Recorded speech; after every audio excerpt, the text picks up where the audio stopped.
Bonjour Kylian. Bonjour. Emmanuel Banguet pour l'AFP. C'est moi qui passe en premier, c'est moi qui la pose en premier. Après, on pourra sûrement revenir sur l'équipe de France. Tu n'as pas officiellement annoncé ce que tu faisais à la fin de la saison, si tu quittais le Paris Saint-Germain et si tu allais ailleurs, par exemple au Real Madrid. Est-ce que tu peux nous en dire plus aujourd'hui? Bonjour à tous. J'espère que vous allez tous bien. J'ai rien annoncé parce que j'avais rien à annoncer. J'ai toujours dit que le jour où j'aurai quelque chose à dire, je viendrai me présenter comme un homme et je parlerai. Et donc tant que je l'ai pas fait, c'est que j'ai rien à annoncer.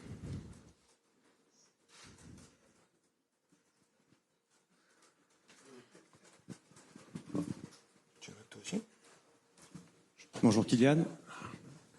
Bonjour. Par ici. Bonjour. Julien Thomas-Villiers DNA. Tu as été un petit peu ménagé en club ces derniers temps.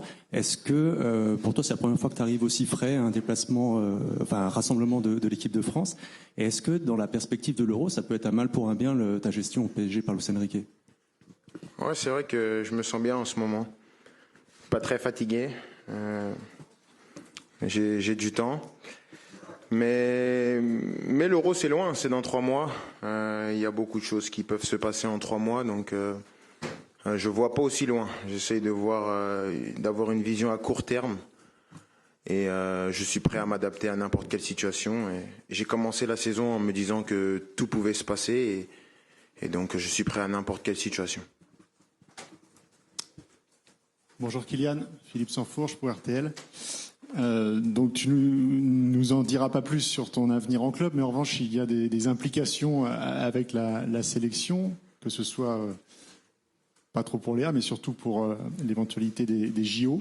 Est-ce qu'aujourd'hui tu en sais plus? Est-ce que tu es toujours dans l'état d'esprit de vouloir doubler les deux compétitions, ou est-ce que tu t'es fait une raison, et si oui, pourquoi?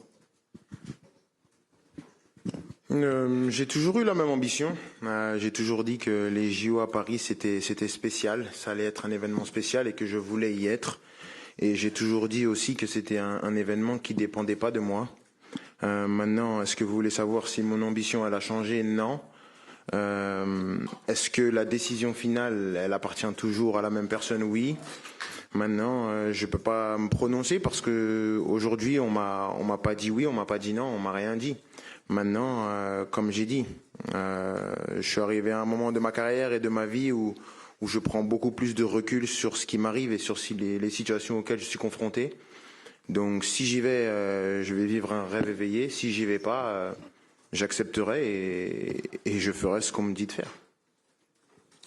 Bonjour Kylian, Dominique Serrac, Le Parisien. Sur l'enchaînement Euro-JO, certains pensent qu'il y a un risque physique, athlétique de faire ça et de menacer la saison suivante. Est-ce que ça rentre dans votre réflexion? Je fais pas trop attention à ce que les gens pensent, mais c'est quelque chose que j'ai jamais fait, donc j'ai aucune expérience pour vous dire si ça aura des séquelles ou non. C'est quelque chose que je connais pas et que je pense que beaucoup de gens ne connaissent pas, donc si je fais les JO, je pourrais vous faire part de mon expérience. Si je les fais pas, je serai comme vous et je me mettrai à penser. Je sais pas. Bonjour Kylian, Xavier Giraudon, Infosport Plus, Canal. Je vais vous parler de 2 joueurs avec qui vous évoluez en club, Kolo Muani et Dembélé. On a l'impression qu'il y en a un qui manque un match référence en bleu. Et puis de l'autre côté, de la régularité désormais dans les performances pour Dembélé. C'est votre avis? Et donc c'est pour lequel qui manque un match référence? Pour Randall. Et pour Dembélé, c'est quoi, pardon? La régularité, le fait qu'il enchaîne désormais, qu'il a une saison assez pleine. Déjà pour Randall, c'est quelqu'un qui a pas une grande carrière en bleu. Il n'est pas arrivé il y a très longtemps. Et il commence à s'installer durablement dans le groupe. C'est déjà quelque chose de bien. Il commence à vraiment prendre ses marques. Après, à voir dès qu'il aura des opportunités, quand le coach va lui donner des opportunités. Mais je pense que il a la confiance de l'ensemble du groupe. On est tous derrière lui. Après, Ousmane, on le connaît. C'est un talent qui est spécial. C'est un joueur qui est spécial. Maintenant, je pense que cette année déjà, il a trouvé déjà un certain rythme, et je pense que s'il continue de surfer sur ses dernières performances en club, je pense qu'il arrivera à être bon en sélection, même si c'est 2 contextes différents, mais je pense qu'il a le talent et la personnalité pour s'épanouir et réussir en bleu.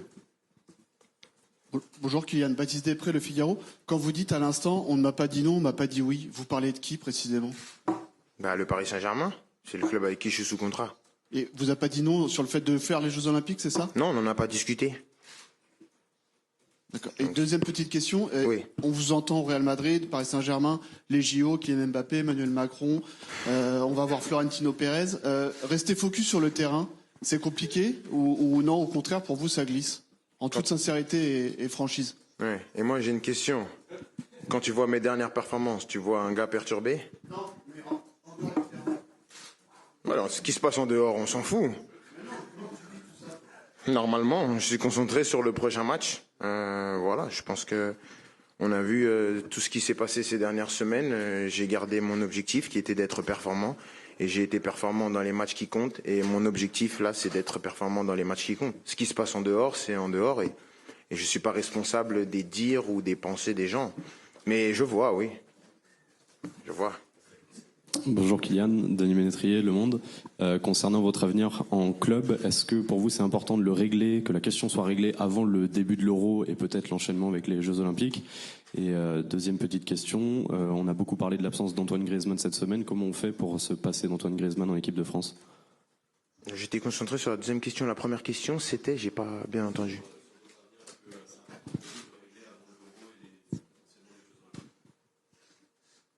Non, je serai concentré sur l'équipe de France. Quand il y aura le moment des JO, l'Euro, ce sera ma priorité. Après, je pense que ça sera réglé d'ici là, mais le plus important à mes yeux à ce moment-là, ce sera la sélection. Je pense que j'ai toujours montré par le passé que lorsque je suis en sélection, il n'y a rien qui passe au-dessus de l'équipe nationale. Et donc, je vais continuer dans cette logique-là. Après, Antoine Griezmann, c'est vraiment difficile de vous répondre. Depuis que je suis en sélection, j'ai toujours eu l'habitude de l'avoir avec moi. 84 matchs, c'est vertigineux, c'est légendaire. Celui qui veut battre ça, qui se lève de bonne heure. Ce sera pas moi, c'est sûr. Maintenant, on va essayer de combler son absence comme on peut. C'est un joueur qui se remplace pas. Donc la plus grosse des erreurs, ce serait de demander au joueur qui va jouer à sa place demain de faire ce qu'il fait. Il pourra pas parce qu'il a d'autres qualités et que le style d'Antoine fait qu'Antoine est un joueur spécial pour l'équipe de France. Maintenant, comme dans la vie, quand ton plan A il marche pas, il faut le plan B. Et donc demain, il y a quelqu'un qui va jouer et nous, on va faire en sorte de le mettre dans les meilleures conditions pour qu'il puisse être performant et pas remplacer Antoine. Bonjour Kylian, Fabrice Hawkins, RMC Sport. La dernière défaite de l'équipe de France était contre l'Allemagne en match amical. Demain, est-ce que c'est une occasion de montrer les muscles, une petite revanche, ou c'est un match amical classique finalement pour préparer l'Euro? Et puis deuxième petite question plus légère. Hier, Aurélien Tchouaméni, on parlait un petit peu du Real Madrid et il nous disait que la première chose qu'on lui a dite quand il est arrivé au rassemblement, c'est la vidéo. Je ne sais pas si tu l'as vu dans le vestiaire avec Jude Bellingham. Est-ce que tu en as parlé? Est-ce que ça a chambré un petit peu par rapport à ça? Et est-ce que tu pensais aussi qu'il parlait de toi? La première question, il faut montrer les muscles cet été. C'est le plus important. C'est sûr que demain, c'est un bon test, une belle préparation, parce que c'est une équipe qui, pour moi, est l'une des meilleures du monde. Même s'ils ont eu des derniers résultats qui n'étaient pas à la hauteur de ce qu'ils sont, mais ils sont toujours là, les Allemands seront toujours là. Et la deuxième question, oui, on en a rigolé, bien sûr. Et nous, on fait que chambrer. Donc, bien sûr qu'on en a rigolé. Et franchement, ouais, moi je pensais, mais c'était pas de moi qu'il parlait. Et donc on a rigolé de ça, mais c'était drôle, c'était sympa. Je vais pas vous répéter les blagues, non? Non. Bonjour Kylian, je suis Loïc Tanzi pour l'équipe. Je reviens sur votre avenir. On a quand même annoncé que vous aviez expliqué à vos dirigeants et à votre vestiaire que vous alliez quitter le Paris Saint-Germain à la fin de la saison. Est-ce que ça, au moins, vous pouvez le confirmer? Vous savez mieux que moi, non? Si vous l'avez oui, mais annoncé. vous n'en avez pas parlé encore. Donc demandez à celui qui vous l'a annoncé. Il sait, lui, non? A priori, oui. Oui, tu sais qu'il sait. Oui. Voilà, demande-lui. Mais vous, est-ce que vous pouvez nous confirmer que c'est vrai? Demande-lui. Déjà fait. Il a dit oui. Il a dit oui? Oui. Bah, il a toujours raison, lui. Ah, je sais pas. Si, moi je sais qu'il a toujours raison, lui. A priori, il était là, donc... Oui, tu sais où il était. Mais... Et comme j'ai dit, le jour où j'aurai quelque chose à annoncer, je viendrai et je pense que je me suis jamais caché, j'ai jamais eu peur. Donc si j'ai quelque chose à dire, je viendrai et je le dirai. et très facilement parce que c'est pas quelque chose de grave, mais c'est juste que j'ai rien à annoncer en fait. Désolé de décevoir, mais j'ai rien de croustillant à vous annoncer. Bonsoir Kylian, en haut, Julien Froment, Radio France. Vous avez dit que vous n'avez pas encore parlé avec votre club, le Paris Saint-Germain. Pourtant, si on ne dit pas de bêtises, vous êtes en fin de contrat avec eux au 30 juin de cette année. Oui. Donc ça ne dépend pas que du Paris Saint-Germain en fait au final. Ben, l'un n'empêche pas l'autre. Moi j'ai dit que je discutais pas, que c'était pas un sujet, mais ça change pas au fait que je suis sous contrat jusqu'au 30 juin. L'objectif, on est dans un sprint final, on est engagé dans toutes les compétitions. Je pense que l'idée de faire un triplé est beaucoup plus importante que la question de savoir si oui ou non je vais rester. Je pense qu'on a l'occasion de faire une année spéciale, de faire quelque chose de spécial, et tout le monde au club est conditionné par ça. Donc le plus important pour nous, c'est de rester concentré, rester focus. Il y a des matchs importants qui arrivent. On a en championnat le Classico, on a la demi-finale de la Coupe de France, et on a bien sûr la compétition que vous connaissez tous. Et c'est vraiment important pour nous. On est vraiment concentré sur ça, et j'essaye de mettre toute mon énergie et toutes mes forces dans ça, parce qu'il va falloir mettre beaucoup d'énergie et de force pour arriver au bout de ce qu'on veut. Merci Kylian. On va enchaîner avec Didier Deschamps. Merci beaucoup.